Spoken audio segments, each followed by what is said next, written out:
Anointing, you can get it by 3 ways. Amafuta osobola okugafuna mu ngeri 3. Number 1, by association. Ng'osemberedde n'okolagana n'agayina. And that means you're going to be in the same place. Olina okuba mu kifo kye kimu n'agayina. You're going to be in the same place with the anointed. N'abaliko amafuta. Number 2, ekyokubiri, you get it by submission. ogafuna ng'okkakana n'oweereza. You submit under the anointing. Okkakkana wansi w'amafuta ago. Because the anointing comes from the head through the beard of Aaron. Gava ku mutwe ne gagenda ku kirevu kya Alooni. If Aaron was holding a baby, the baby will be receiving the anointing. Then those amanyi bagamba nti bino bye biruma sitaani oba bino ngambe kati bye biruma Ssenyonga. Ababaka babano abalondeddwa ku bwa minisita nga mwana wattu Essara Bajujja w'omusumba Kayanja ate ne koteka n'omusumba omulala. Njagala ngene maaso n'okubeera nga mbikuwa byonna mu bijjuvu ogende maaso n'okubeera nga obiraba. Kakati no Bible anti egamba ati tokomanga kwoyo Mukama Katonda gwe yafukako amafuta. Bibino mbikuletedde byonna ogende maaso okubeera nga ate mwatu obyekanya bulungi. Beyond the newsroom gwangoberera nkugamba nti kyokola kya muwendo mungi nnyo nnyini ddala. Nkusaba tugenda maaso okubeera nga mwatu mpaka subscription ate nga bweri enkola yaffe. Nkusaba video eno gimpereka like etambulire ddala etuuke kwoyo gwandyagadde agende maaso okubeera nga mwatu naye agifuna. Gwayagala okulanga naffe tukubereko ku noti busavu 4 tutambuze embeera. Kankwe video eno wetuba tutandikira ku kadde kano kennyini. Let's welcome Honorable Fiona Nyamutoro. Twanirize Honorable Fiona Nyamutoro. I am here to testify of the goodness of the Lord. Ali wano okuwa obujulizi bw'obulungi bwa Katonda. My name is Fiona. Ye Fiona Nyamutoro. I'm the National Youth Representative in the 11th Parliament. Ye representative w'abavubuka ab'eggwanga lyonna mu Parliament ye 11. Pastor can testify to Musuma asobola okuwa obujulizi olugendo lwe. I'm a daughter of this church. I Mwana wa have kanisa literally grown up here from when I was a very little child. Akulidde n'okuva nga akyali mwana muto. I remember very well when we came to give thanks. Bajja okwebaza When I Katonda had just been voted in nga baakamulonda as the National Youth Member of Parliament. ng'omukiise wa Parliament ow'abavubuka. Pastor, you laid hands on me Musoma musaako emikono. and you said that you pray I No be ganti appointed a minister. nti bamuwe ekifo Actually, you ky'obwa said, minisita. I will be appointed a Waga nti minister one ajja day. kuweebwa ekifo ky'obwa minisita lumu. Ladies and gentlemen, Abaami n'abakyala. today I'm here to testify Leero ali wano okuwa obujulizi that on Thursday ku Lwokuna I was appointed the Minister of State yaweereddwa ekifo ky'obwa minisita wa state mu ggwanga lino for energy, owa energy. the Minister of State for Energy and Mineral Development in charge of minerals. Minisita wa state owa energy n'eby'omugagga bw'omuddo. Come on, somebody clap your hands to Jesus. Kubira Yesu mu ngalo ez'amaanyi. Pastor, I want to say that there is a God in heaven that runs the affairs of men. Waliwo Katonda mu ggulu akola ku bintu by'abantu b'ensi eno. And that God Katonda oyo is the God of Miracle Center. ye Katonda wa Miracle Center Cathedral.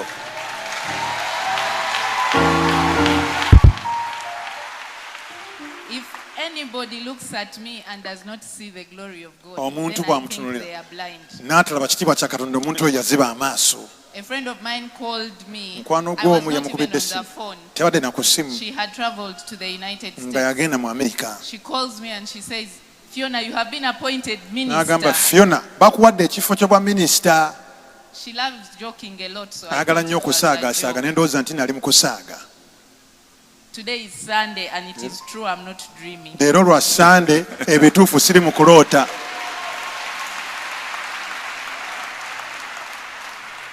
I just came, I'm honestly, I'm a very good public speaker, but I've been lost of words since Thursday. Muntu mwogezi nnyo naye kuva ku Lwokuna tamanyi byakwogera, ebigambo byamugwa kamwa. I just woke up and came to testify, Yaza okusena jjaawo obujulizi. but I'm going to return with my family for proper Thanksgiving Naye ajja after kudda swearing in. ne famire ye okwebaza mu ngeri entuufu bamaze omulayiza. Pastor, I just want to utilize this opportunity to encourage all the young people out there. Akoze omukisa guno okuwulizaamu abavubuka mwenna abali eyo. The way of the Lord is the right way to go. Ekkubo lya Mukama lyetuufu ly'olina okukwata. Mubaka Nyamutoro Fiona kugambye alondeddwa nga State Minister for Energy and Mineral Resources inno yageze basota kubeera nga ayitako wali eri ku Lubaga Cathedral nagina masota kubeera nga yeebaza kakati nno si Minister yekka yagenze maaso n'okubeera nga yeebaza kakati nno omusajja mukulu amayikiddwa nga Balamu Barugahale naye y'omu ku abo abayiseeyo kati nno ye yayise wa musajja mukulu amanyikiddwa nga Prophet oba Brother Ronnie nagamba nti nze Ronnie naye tuli ba Luganda era paka kakati tukyali fenna era n'okutuuka kuwa minisita yabadde ssala ye kakati nno agenda maaso okubeera nga weetegereza biki ebyagenze maaso n'okubeera nga bitambula ku sayidi yeeyo. Brother Ronnie wa Luganda Jendi. Whenever I get a problem, Werenfunawo ekinsomooza I text Brother Ronnie. nga musindikira obubaka. Even if it is midnight, he will call me or will tell me what is going to happen. Ne oba wakati mu kiro bwe mba musindikidde message ambuulira ekigenda okubaawo. Brother Ronnie has prophesied several things to me. Brother Ronnie ampadde obunnabbi bwa mirundi egy'enjawulo And there is a gyendi. business he has told me not to do. But stubbornly, sometimes I go ahead and do it. Ate nawo nabyaŋŋamba nti bino tobikola naye nennemerako ne mbikola. Because I told him it is a passion. Bwana bugamba nti nno nze bino byenjagala. I want to thank Jesus Neebaza nnyo Yesu for gifting Brother Ronnie with all the power that we need. olw'okuwa Brother Ronnie ebinamono by'amaanyi bye twetaaga. Each one of you who is here, Buli omu ku mmwe ali wano you can be bigger than me. osobola n'okunsukkulumako. But whenever I will come here, whenever I will be coming here, Naye bwe mbadde nga nzija wano my title of honorable will remain there nze in ng'ebya Ntinda. honorable ekitiibwa kyange nkireka Ntinda. So here I will be a child of God. Nja kujjanga wano ng'omwana wa Katonda ng'ebitiibwa mbirese Ntinda. And I promise you, Mbasuubiza I will work for Uganda. nja kukolera ensi Uganda And I will not be corrupt. era sijja kuba muli wanguzi, Sijja kulya nguzi. sijja kulya nguzi. So ngenda kukolera abavubuka ba Uganda, I will work for the youth of and Uganda I will work for the children of era Uganda. nkolerere n'abaana ba Uganda In a special way, mu ngeri ate ey'enjawulo. I want to thank two people. Njagala neebazeeyo abantu babiri. General Mohoz, who is the son of the president, General Muhoozi mutabani w'omukulembeze w'eggwanga who has a lot of confidence and trust in me. aninamu obwesige bungi nnyo, And then our father, the president of Uganda. ne taata waffe omukulembeze w'eggwanga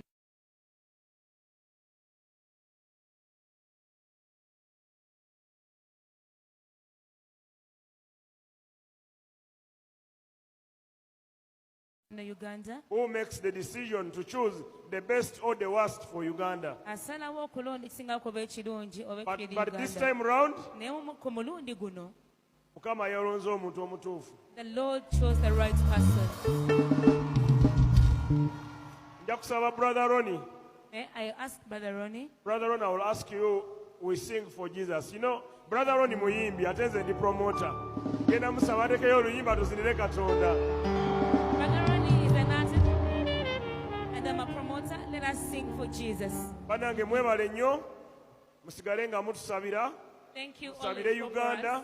Pray for Musabire Uganda. Brother Ronnie. Pray for Brother Ronnie. Musabire omukyala wa Brother Ronnie, Pastor. Pray for Mommy Prayer. Musabire maama waffe ali wali waggulu. And pray for our mom. Maama waffe ali awo waggulu awo.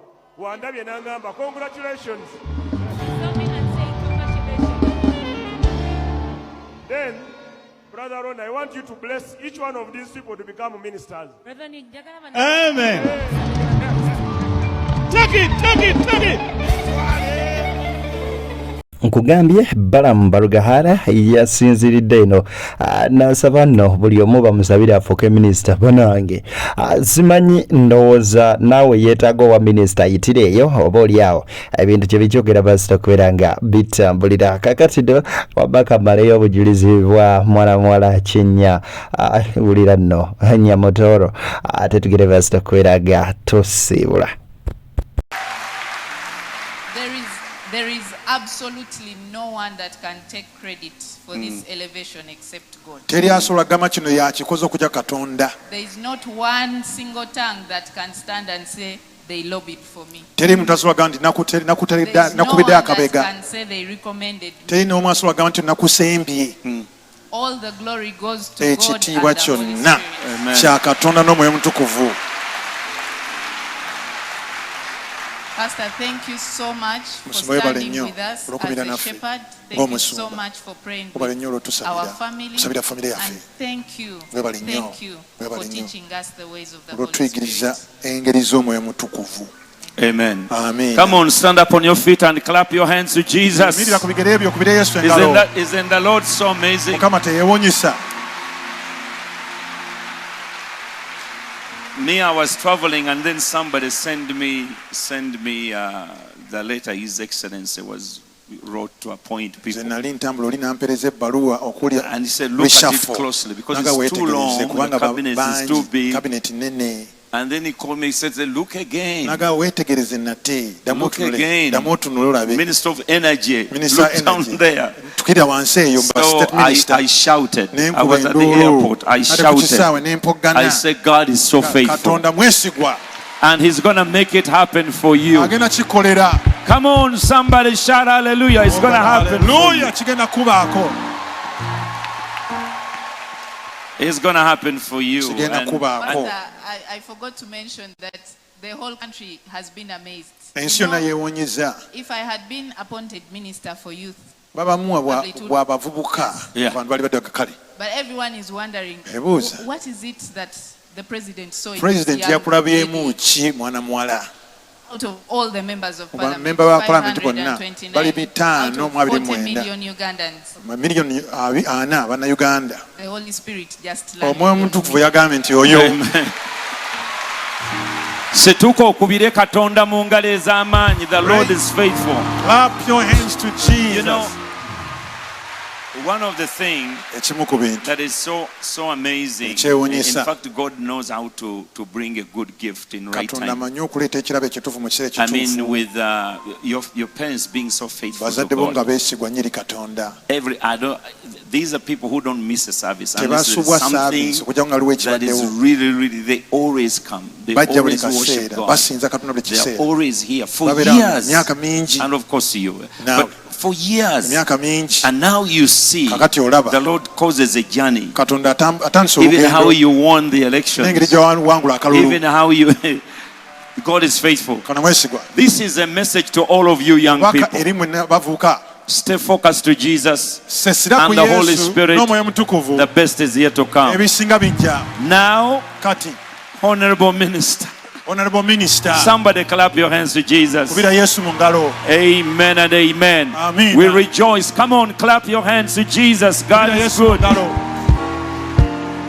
Amen. Father, we thank you. We thank you. Mukama Still, we tukwebaza. thank you.